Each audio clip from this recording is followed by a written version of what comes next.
무용교에서 유용교회로 오늘의 묵상입니다. 오늘은 출애굽기 12장 21절에서 25절까지 말씀을 묵상하겠습니다. 성경 말씀을 보겠습니다.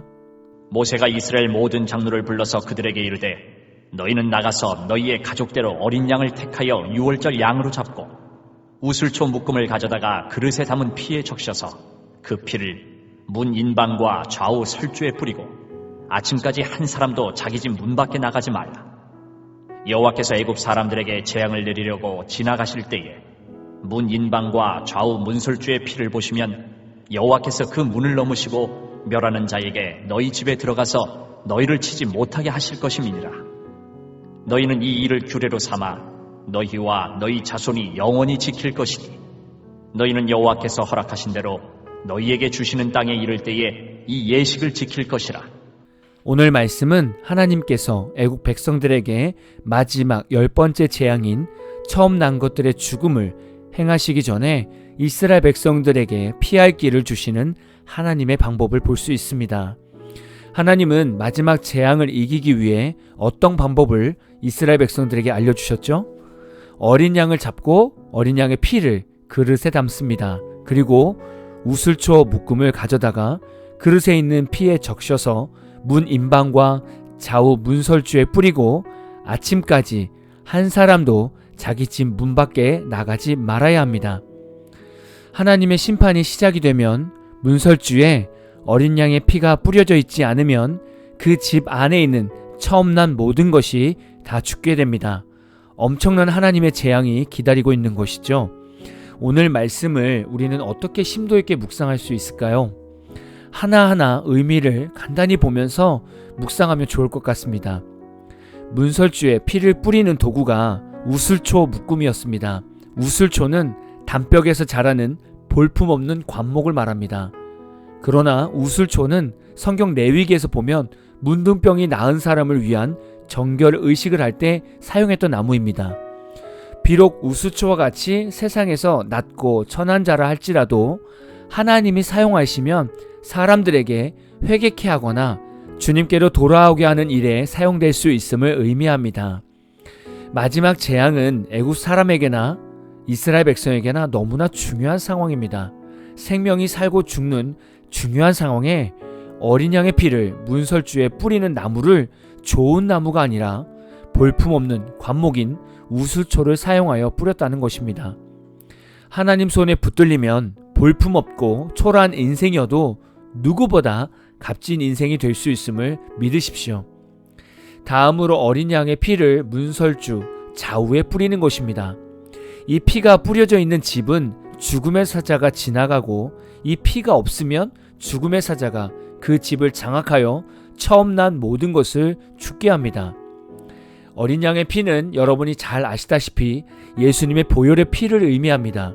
예수님을 믿지 않는 사람의 인생의 문에는 보혈의 피가 뿌려져 있지 않습니다. 우리 인생에는 다양한 문이 있습니다. 생각의 문이 있고 그 생각의 문 안에는 다양한 가치관의 문이 있습니다. 예를 들면 부부의 개념, 남녀 관계에 대한 개념, 부모에 대한 개념, 동성애에 대한 개념, 정치 경제를 바라보는 개념 등 수많은 문들이 있습니다. 그런데 인생의 가장 큰 대문인 세계관에 예수님의 보혈의 피를 바르지 않으면 죽음의 사자는 인간 내면의 모든 생각과 가치관과 개념과 판단력을 다 죽여버립니다.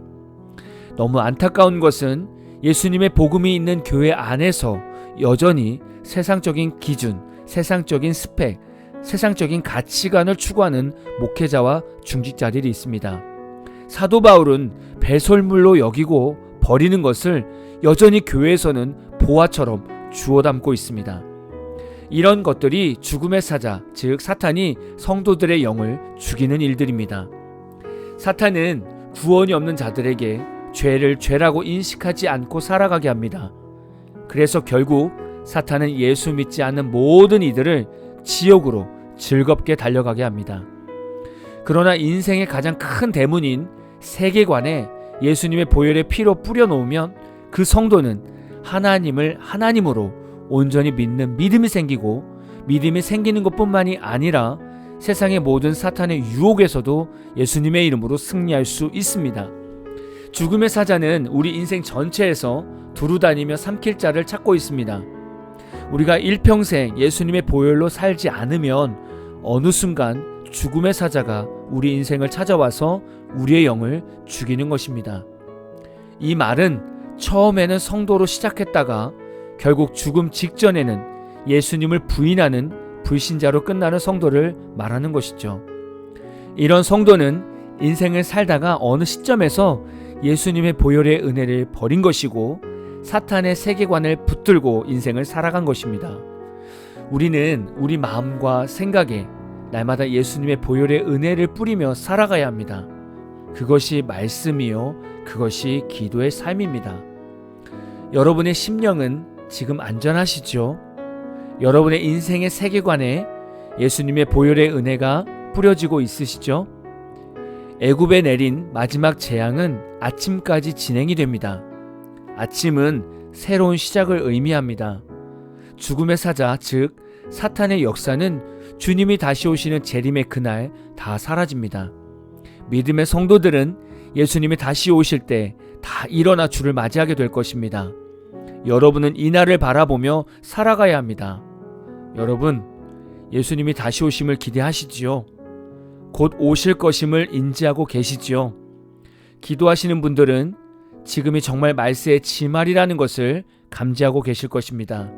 그 어느 때보다 더 예수님만 믿고 살아가야 되는 시대입니다.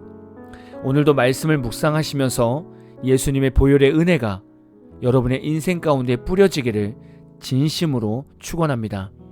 오늘 마무리 찬양은 호산나 싱어즈의 6월절 어린 양의 피로라는 찬양입니다. 찬양 후에는 잔잔한 연주곡이 있습니다. 말씀을 생각하면서 기도하는 시간을 가져보십시오.